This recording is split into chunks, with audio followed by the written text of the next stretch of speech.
Diyan si Bipugi oh. Nagpalit ng board. Nabasag kasi yung ano. Nabasag yung fiber. Kaya pala kami ng pinuli. Ayan. Para may panglaro dito sa ano, half court. Sa parking area. Shout out Pugi. Pugi, shout out dyan Pugi. Shout out. Kaway-kaway. Sampay lang ang mga galing na basketball. Yan. Player. Maglabasan daw ang pinakamagaling na player dyan.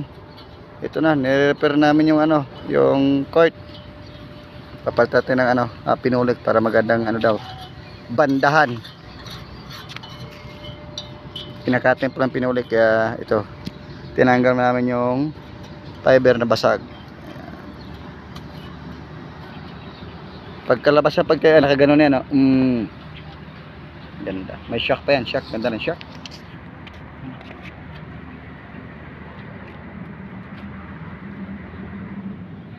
Kaano kalupit yung ano nila dito, ring.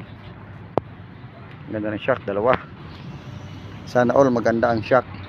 Kaso lalaki ng ring, dapat gamitin itong bula dito. Yung timba. Ay batya pala, laki ng ring. Batya. And thank you for watching. Mamayang hapon, mag-basketball na ulit pamayang hapon. Patry.